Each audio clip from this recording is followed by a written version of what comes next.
Oi gente, aqui é a Izzy para mais um vídeo. Como vocês estão percebendo pelo cenário, eu não estou em casa, eu estou num hotel, porque eu não estou na minha cidade. Hoje eu vim acompanhar um plantão em outra cidade, uma cidade maior, próxima à minha, e eu vou acompanhar um plantão de cirurgia geral. Eu achei até graça de vocês que eu contei no Instagram e vocês ficaram chocados porque eu viajei para acompanhar um plantão, mas é porque aqui, gente, é um centro que tem residência de cirurgia, então é um serviço bem grande e o médico que eu vou acompanhar, né, o cirurgião que eu vou acompanhar o plantão, ele é preceptor da residência, então os residentes respondem a ele, então acompanhando ele eu acompanho também os residentes, então eu vou ter a experiência de um dia como residente de cirurgia geral. É óbvio que eu tô falando assim, mas eu não sou residente, então eu não vou fazer os procedimentos ou o papel que um residente faz, né, mas eu vou viver a experiência, então eu vou estar ali no mesmo ambiente, vou ver os mesmos casos e eu acho que isso já vale, né. Eu tô bastante animada porque é um serviço bem grande, então tem mais volume de casos e também casos mais diferentes e mais graves, né, porque é um ponto de referência para cidades menores em volta,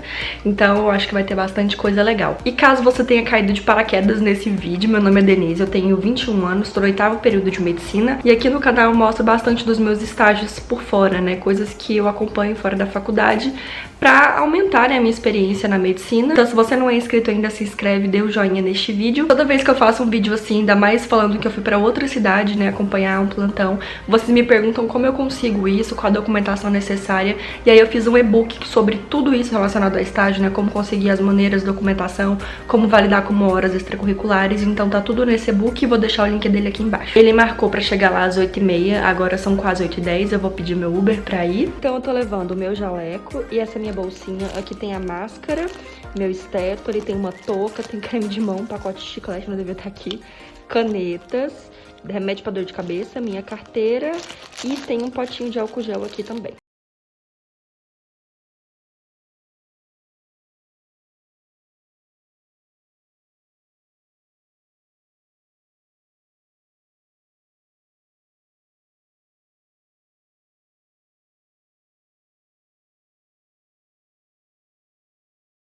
Cheguei, gente, estou aqui deitada já de pijama. Eu cheguei, tomei um banho e vim deitar porque a minha perna estava latejando do tanto que eu andei hoje. Vim fazer então o meu relato do dia de hoje. Eu não consegui mostrar muito lá no hospital porque ele é gigantesco e muito cheio, então tinha o cirurgião, tinha os residentes, tinha os internos e tinham nós acadêmicos, né, tinha eu, mais uma menina que é do 8º período e um menino do 6º período, então era muita gente, nunca tava sozinha, não dava pra simplesmente pegar a câmera e começar a gravar, né, então eu fiquei mais focada em realmente viver a experiência e vim aqui contar pra vocês o que aconteceu hoje, porque, gente, sério, hoje foi surreal de incrível. Logo que a gente chegou, o cirurgião foi fazer um tour com a gente pelo hospital pra gente conhecer as áreas que a cirurgia geral tem acesso, né, que é onde ficam os pacientes que chegam no pronto-socorro, os que vêm de transferência de outras cidades e os que a gente interna, né, passa por cirurgia e são internados. Então todas essas alas ele foi mostrando pra gente, explicando como é que era, que tipo de paciente que tava ali, né, qual era o grau de gravidade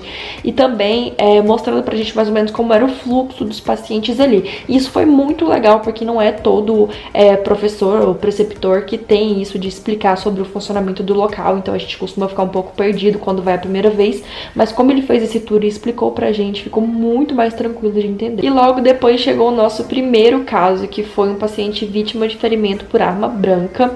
O ferimento foi no quadril e ele precisava ser suturado, né, porque o ferimento, apesar de ter sido com uma faca, ele não ultrapassou o músculo, né, ele só passou, tipo, pele, tecido subcutâneo e atingiu o músculo. Então foi feito tomografia e tal, viu que não tinha atingido a cavidade abdominal e aí precisava suturar aquela ferida, né. Existe uma hierarquia nos serviços, que é primeiro o residente tem preferência para fazer procedimentos, depois o interno, caso o residente não queira ou esteja ocupado, e se o interno não quiser, sobra pra gente outros acadêmicos. Nesse momento, o residente, a residente, na verdade, tava com os internos num outro caso, e aí o cirurgião deixou um acadêmico participar, né, da sutura. Ele entrou junto comigo, eu e ele, para fazer a sutura, e foi muito legal, porque o cirurgião, gente, ele tem muita técnica cirúrgica, né, então ele tem muita manha, muitos macetes para fazer sutura, e ele me ensinou vários truques legais, porque a sutura não é um ato cirúrgico exclusivamente, né, não é só o cirurgião que faz, qualquer médico pode fazer, inclusive se estiver no pronto-socorro de uma cidade minúscula e chegar um paciente precisando de sutura, você tem que saber fazer. Mas como os cirurgiões têm toda a prática cirúrgica, eles têm muitos macetes e muitas técnicas, então ele me ensinou muita coisa legal e eu realmente aprendi muito hoje. Fora aquela emoçãozinha, né, gente, de colocar a mão no procedimento e tal, de fazer, é muito bom. Logo depois chegou outro trauma, um paciente vítima de acidente automobilístico, ele estava na moto e foi atingido por um carro. E aí ele tava com uma suspeita de fratura de punho, né, porque ele tava com muita dor no punho e tava com desvio, né, que a gente fala, que é quando você percebe que o osso ele não tá retinho, ele tá meio torto. Então foi feito raio-x, foi feita tomografia também, porque ele não lembra de nada da hora do acidente. Então quando a gente tem perda de memória, quando tem vômito, a gente sempre pede uma tomografia, porque são sinais de um trauma craniano, né? Mas no caso dele, não tinha fratura no crânio, não tinha hematoma, não tinha nada. Mas precisou ser feito porque nessa tomografia que foi feita, descobriram também uma lesão na vértebra lombar. Então ele quebrou, ele fraturou a vértebra lombar. E aí tava, inclusive, quando eu saí de lá, o ortopedista estava fazendo a avaliação e esperando a avaliação do neurocirurgião. Lá no pronto-socorro não chegam só traumas, também tem fichas de pessoas que chegam com queixas sugestivas de que sejam cirúrgicas ou que vem encaminhado da UPA de cidade menor, mas que tá, tipo, o paciente tá bem, né, clinicamente. E aí ele é atendido pelas fichas, né? Chama, vai pro consultório, avalia e tal. Então chegou pra gente uma paciente que ela tem um histórico de câncer de ovário e câncer de colo de útero, né? Já tem metástase, na verdade. E aí ela tem ascite. O que é ascite? É acúmulo de líquido no abdômen.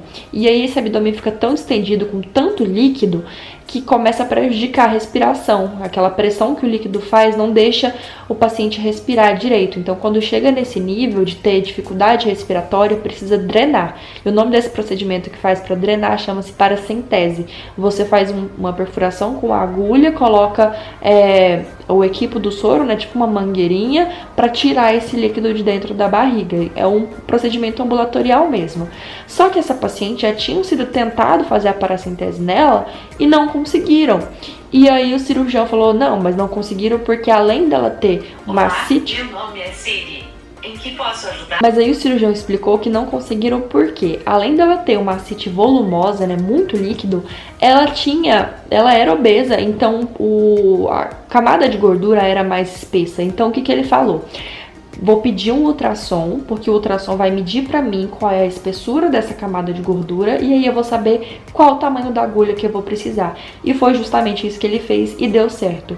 O médico do ultrassom fez o laudo indicando o tamanho e aí por isso ele percebeu que ia precisar de uma agulha de anestesia. A agulha que geralmente faz aquela anestesia hack nas costas, ele usou e aí conseguiu drenagem, saiu 4 litros de líquido do abdômen dela, e aí depois ela já estava conseguindo respirar tranquilamente, foi assim, tipo, tirar com a mão. Chegou também uma criança, que ela estava na fazenda, e aí a vaca puxou o fio da antena de telefone que ficava em cima da casa, e a criança estava embaixo, a antena caiu direto na cabeça dela. Ela foi atendida num município do interior, só que o médico achou que podia ter um trauma craniano e mandou para o serviço maior para ser feita uma tomografia. Só que o paciente, né, a criança, ela não tinha perdido a consciência, não tinha vomitado, não tinha perda de movimento, não tinha nada e tava tudo bem, foi feito os exames, ele tava tudo normal, só tinha um corte de 6 centímetros na cabeça. Aí nesse caso quem fez a sutura foi a residente, né, porque ela já tinha voltado do outro caso, a preferência dela.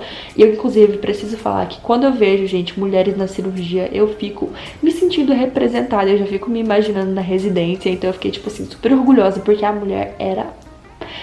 Gente, ela sabia demais, ela tocava lá e sabia as coisas e ela era... Teve também um outro caso muito interessante de um senhor que, na verdade, ele já tá internado há quase 24 horas, só que ele tem uma dor abdominal, assim, ele grita de dor, faz medicação para dor, não resolve, não melhora, ele tem um histórico de câncer de próstata e de uma hérnia umbilical, que já foi feita uma cirurgia anterior, mas que a hérnia voltou.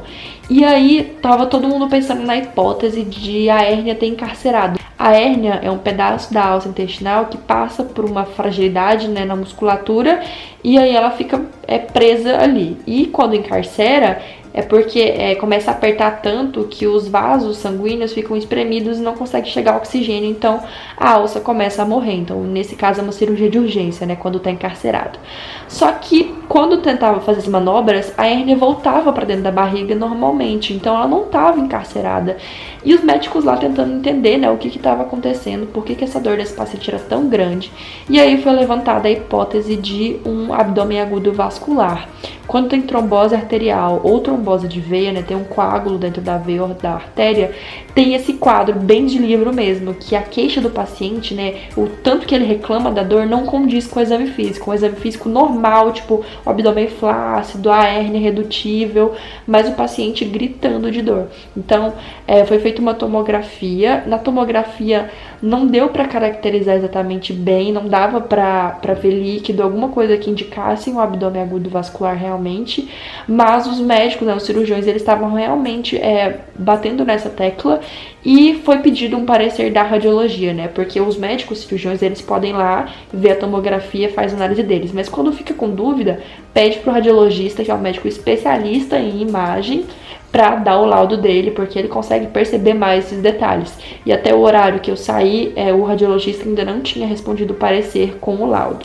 Teve um paciente que pediram avaliação também, ele estava na UTI, ele teve um acidente na semana passada, um acidente de moto, teve um trauma craniano, só que ele já estava bem, estava verbalizando, não estava entubado, não estava nada, só que há 3 dias ele não evacuava, e aí suspeitaram de um abdômen agudo obstrutivo, né, que é quando tem uma parada do trânsito intestinal, faz uma obstrução e o paciente não evacua mais, a barriga começa a distender. Só que, na hora que a gente foi avaliar, os ruídos estavam presentes, né, os ruídos hidroaéreos que a gente ouve dentro da barriga, aquele barulho que parece que seu estômago está conversando, aí isso é o ruído hidroaéreo. Estava presente, então o intestino estava funcionando. E aí foi levantada a hipótese de um ilho paralítico. Ilho é um pedaço do intestino e paralítico porque ele está paralisado. E geralmente as causas de ilho paralítico, principalmente pós-cirurgia, metabólica, então às vezes aumento de alguma coisa, né, tipo de potássio, aumento ou abaixo de potássio, aumento ou abaixo de sódio, e no caso esse paciente ele tava com sódio de 800 e pouquinho, sendo que o normal é 135 a 145. Então o cirurgião realmente achou que a causa da parada de evacuação dele fosse o sódio elevado, mas de qualquer maneira ele pediu também uma tomografia para procurar alguma causa mecânica, né? Algum entorse de alça intestinal, alguma brida, alguma coisa que mecanicamente estivesse parando o trânsito intestinal, mas ele falou que realmente apostava no ilho paralítico por conta do sódio que estava muito alto. Às vezes acaba demorando um pouco para a gente ter resposta, né? Porque como o hospital é muito grande, ele tem muito volume de paciente, quando você pede uma tomografia, nem sempre ela é feita no mesmo dia, às vezes ela é feita no outro dia pela manhã, principalmente quando o paciente está bem, né, tá estável, não tem nenhum sinal alterado. Então nesses casos demora um pouco mais. Por isso que às vezes eu tô contando pra vocês, foi pedido isso e eu não tô contando o que aconteceu depois, porque a gente não sabe o que aconteceu depois. Igual o paciente do abdômen agudo possivelmente vascular, a gente tá ainda esperando o parecer da radiologia.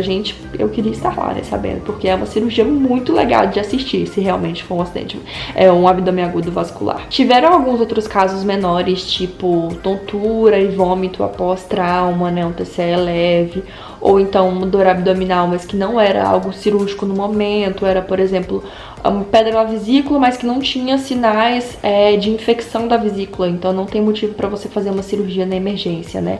Pedra na vesícula é uma cirurgia eletiva, a menos que tenha sinais de infecção também na vesícula. E o melhor caso, o caso mais louco do plantão, foi um paciente que ele chegou lá já com uma ressonância feita, indicando que ele tinha um abscesso nas costas, no dorso. O que é um abscesso? Um acúmulo de célula morta, né, resultado de um processo inflamatório. E o que aconteceu? Esse paciente evoluiu, tem 1 mês quase, começou com um furúnculo nas costas, e esse furúnculo começou a inchar as costas inteiras. Ficou 2 calombos dos 2 lados, assim, E aí, quando você palpava, você sentia o pus, né? Você sentia, tipo, amolecido. E aí, na ressonância, realmente falava que tinha esse abscesso por todo o dorso. O cirurgião ficou, assim, incrédulo, porque ele nunca tinha visto um abscesso tão grande. Só que o paciente era diabético, e pacientes diabéticos, eles têm uma resposta imunológica mais baixa. Então, geralmente, eles têm essa demora de cicatrização, ou então as infecções acabam tendo uma exacerbação, né? Porque não é normal em pacientes que não são diabéticos. Mas aí, por conta da área ser muito grande, geralmente drenagem tipo de furúnculo, de abscesso normal, né? A gente drena no consultório mesmo, anestesia local e drena. Só que como era uma região muito grande e existe uma dose máxima de anestésico local que a gente pode usar, foi levado para o centro cirúrgico para fazer anestesia com o anestesista, né? A sedação. E aí foi feito, abriu com bisturi os dois lados, assim, onde tinham as coleções de pus e drenou, gente. Muito, muito, sério. A gente tem uma vasilha que chama Cuba, vou colocar a foto aí pra vocês. Tirou 3 dessas cheia de pus. Eu tenho vídeo, gente, sério, é muito pus. Eu falo que foi o melhor caso porque foi bem diferente, né? Eu nunca tinha visto um abscesso desse jeito. E foi quando a gente conheceu o centro cirúrgico também, gente. O centro cirúrgico lá tem 8 salas. E as salas são lindas. Vocês viram nas cenas, assim, é lindo, lindo, lindo. Eu fiquei só babando. Sabe, eu fiquei me imaginando residente lá e eu fiquei babando real em toda aquela estrutura. Mas é isso, gente, espero que vocês tenham gostado, tanto do meu relato como um pouquinho da experiência, né, das explicações, eu tentando deixar um pouco mais acessível pra vocês. Então, se você não for inscrito ainda, se inscreve aqui no canal, dê um joinha neste vídeo, me siga lá no Instagram pra ver essas fotos, essas rotinas mais de pertinho. Lembrando que lá no Instagram eu tenho os melhores amigos, né, o Close Friends, em que eu consigo postar os casos e as cirurgias, inclusive o vídeo do abscesso, porque lá é um grupo fechado e com um documento que vocês concordam com os termos, né? Então lá eu consigo, e aqui no YouTube não consigo mostrar pra vocês. Mas o link pra entrar no Close Friends tá na minha bio do Instagram. E é isso, a gente se vê no próximo vídeo. Tchau!